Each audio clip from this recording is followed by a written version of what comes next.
Euzu billahi mineşşeytanirracim. Bismillahirrahmanirrahim. Vessalatu vesselamu ala Resulina Muhammed ve ala alihi ve sahbihi ecmaîn. Sevgili kardeşlerim, bir diğer mevzu olarak Selefiye ve modern Selefilikten bir kadar bahsetmek istiyorum. Selefiye daha çok bir kelam ilmi termini olarak istifade edilen bu söz, Selefin mezhep ve fikir manasını ifade eder. Gayet mevzu ve meselelerinde Nas, Kur'an-ı Kerim ve hadiste varid olan hususları teşbihli olanlar da dahil olmak üzere olduğu kimi kabul edip teşbih ve teçsime, benzetme ve cisimlendirmeye yol vermeden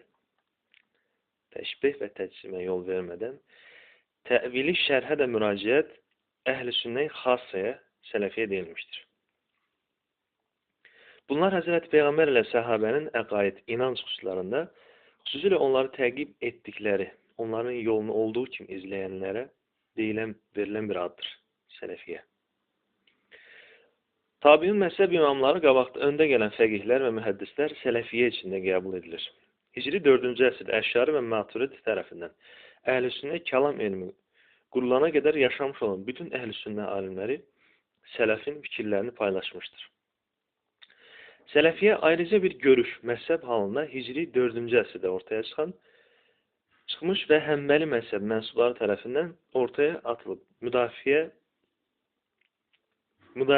fikri bir ifade eden, müdafiye karakteri taşıyan bir termindir. Bu manasıyla, bu yönüyle Selefiye mezhebi Selefin əqidəsini canlandırmağı hedef almıştır. Bəhs ettiğimiz mezhep 7.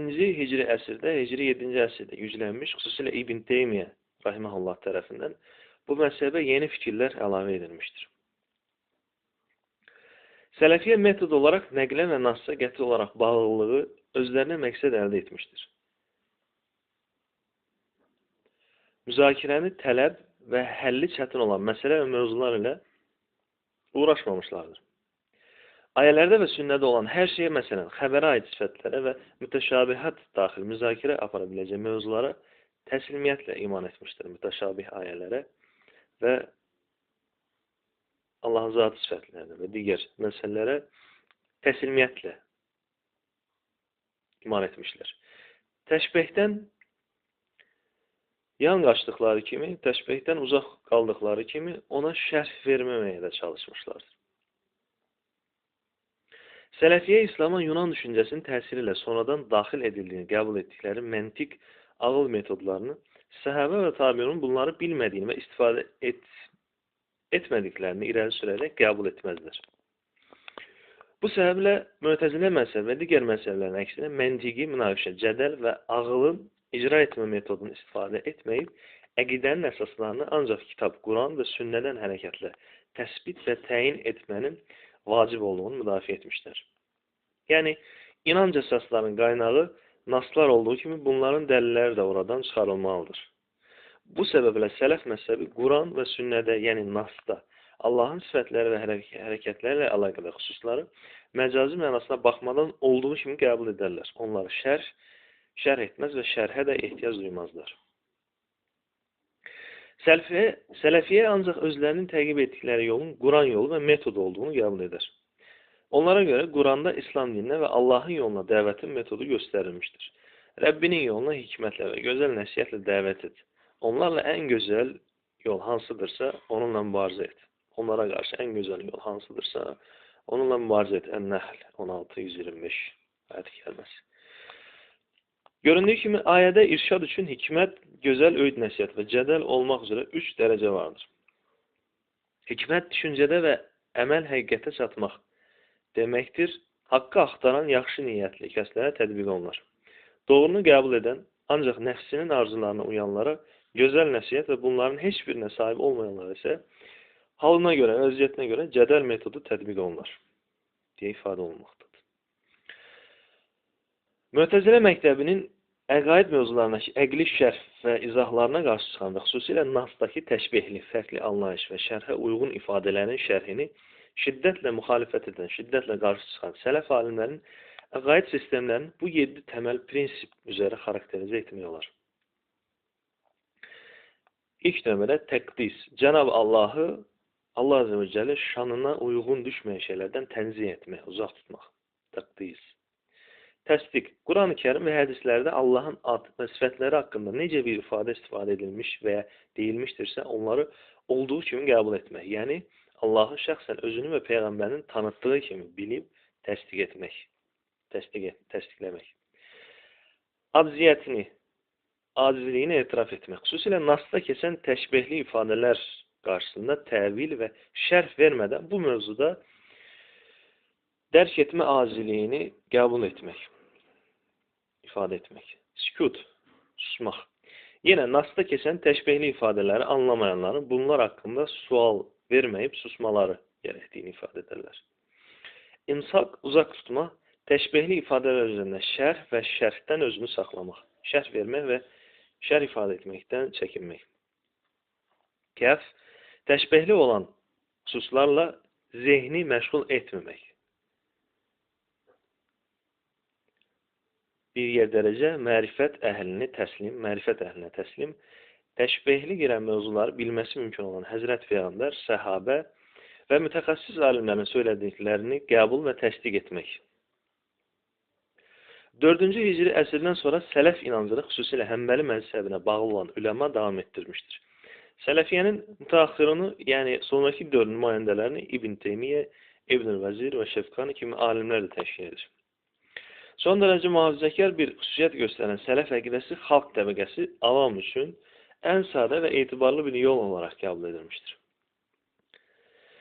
Ancaq müxtəlif fəlsəfə və mədəniyyətləri tanımış olanlar üçün sələfin bu metodu kafi görülməmişdir.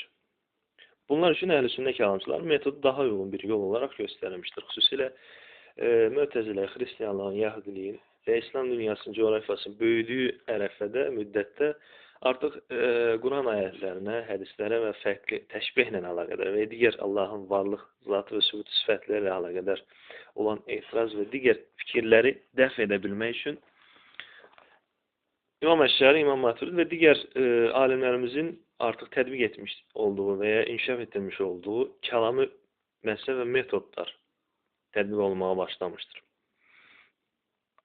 Bu mənada haqlılıq və ya nahaqlılıq payıyla deyil, o sualları və o problemləri cavablama mənasında sələfin bu düşüncələri, bu metodu kifayət olaraq görülməmişdir. Sələfiyyə məzhəbi müstəqil bir təriqətdir.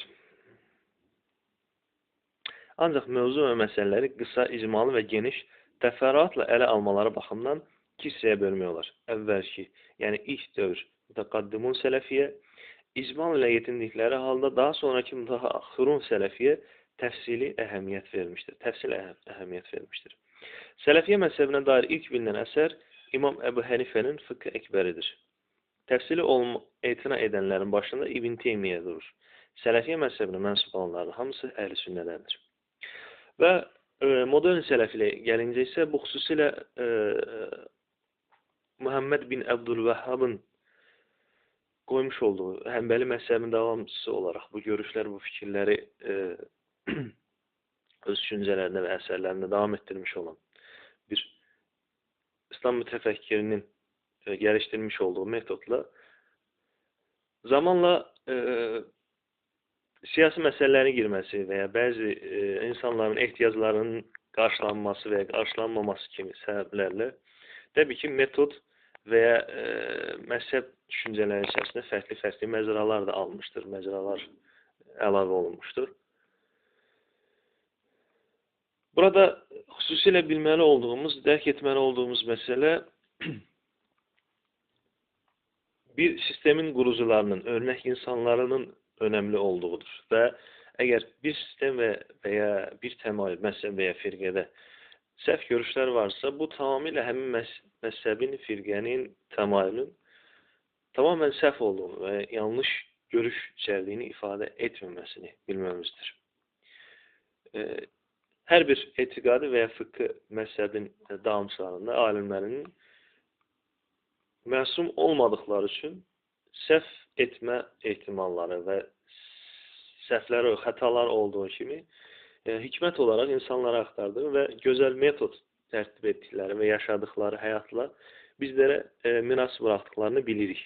Bu mənada Allah Rasulunun hikmət möminin itirdiyi sərmayədir deyərək onu harda itirərsə tapmağa, onu harda taparsa onu almağa layiq olan özüdür hədis-i şərifi ilə, kəlamı ilə İslam məzhəb qurucularının və ya etiqadi fikir qurucularının da bu fikirlərində olan bizə və ya başqasına görə xətaları da artıq o insanların, alimlərin, həmin məzhəbin tamamilə yanlış olmasını dilə gətirməyərək hikmət dolu tərəflərini ələ almamız və həyatımıza tətbiq etməkdir önəmli olan. Çünki hal-hazırda yaşadığımız dövrdə müsəlmanların bir-birinə tənə ilə, tənqid ədəbinə diqqət etmədən dil uzatmaları əslində üzerimizdə fərqində olmadığımız oyunların bir təcəllisidir. Necə ki, vaxtilə oynanmışdır, bu gün də davam edən oyunlar kimi. Və düşmən sıralanmamızda da çox təəssüf ki, bir müsəlmanın, hər birimiz müsəlman olduğumuz halda, səhvlərimizlə, xətalarımızla, savablarımızla, düşmən sıralamamızda da bir Şiə məzhəbi təmsilçisinə görə ilk növbədə Vəhabi, bir Sufiyə görə ilk növbədə yenə də Vəhabi, bir Vəhabinin ilk növbədə bir Rafizi, Nurçu və ya bir təsavvuf ərbabı gələ bilir. Çox təəssüf, təbii ki, bu isimləndirmələr də bir tənədir. Əslində, İslam məzhəbinə və düşüncə məktəblərində bu şəkildə isimləndirmələr təqdir olunmamışdır, tənqid olunmuşdur hər daim. Yəni şiələrin rafisi olaraq adlandırılması və ya sələfin, modern sələflərin, Məhəmməd bin Əbdülvəhabın davamçıları və ya bu fikri daşıyanların Vəhabi olaraq adlandırılması və ya xavariclə tam əlaqəsi olmadan insanları, müsəlmanlara və ya görüşlərinə görə, səhvlərinə görə, siyasi xətalarına görə insanları küfürlə ittiham edən insanların xavaric olaraq adlandırılması İslam ədəbiyyatında olmayan və təqdir olunmayan bir isimləndirmədir, bir tənədir. Necə ki, vaxtilə səhabələrə dil uzadılmışdır, fərqli-fərqli isimlər də isimləndirilmişdir. Bu şəkildə də günümüzdə müsəlmanların bu şəkildə isimləndirilməsi və düşmən kateqoriyasında müsəlmanların ilk növbədə digər bir müsəlmanı göstərməsi çox yanlış bir şeydir və müsəlmana yaraşmayan bir hərəkətdir. Allah üçün həm dilimizdə, həm düşüncəmizdə, həm məzhəbimizdə səmimi olaq, ixlaslı olaq, Allah üçün bir-birimizi sevməyi bacara bilək. Bir-birimizi Allah üçün sevməyi bacarmaq, xətalarımızı görməzdən gələrək doğru olan tərəflərimizi və tənqid etdiyimiz bir məzhəb və düşüncənin təqdir etdiyimiz tərəfləri də dilə gətirməyimiz önəmlidir. Üzdə gülərək ən gözəl sözləri və ya səmimiyyəti ifadə edib, özdə bütün nifrət və kinimizi dilə gətirərək kindarlığımız da dindarlığımıza yaraşmayan bir şeydir.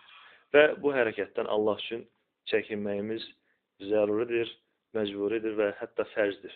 Çünki Allah Azə və Cəl ayət-i kərimələrdə, Rasulullah s.ə.v hədislərdə müsəlmanların bir ipə sarılmalarını, bir düşüncə ətrafında, bir bayraq altında, bir cəmaat ətrafında olmalarını dilə gətirmişdir. Və bir şeyi də unutmayaq, bir düşüncə, bayraq və bir ipə sarılma, bir həqiqətə sarılma namazları, düşüncələri və əqidəvi məsələləri birləşdirmək deyil, buradakı birləşdirmə hədəfləri və məqsədləri birləşdirməkdir. Çünki məzhəb fərqliyi, etiqadı və fıqhı məzhəblərdəki fərqliyi də alimlərimiz işləyərkən fərqinə varırdıq ki, hər bir alimin fərqli görüşləri, fərqli tədqiqatı vardır. Bu mənada Rəbbim İslam şuuru ilə şuurlanmağı və dinimizi haqqı ilə bilib, görüb yaşamağı və insanlara çatdırmağı nəsib etsin. Və axırı dəvan, elhamdülillahi Rabbil ələmin.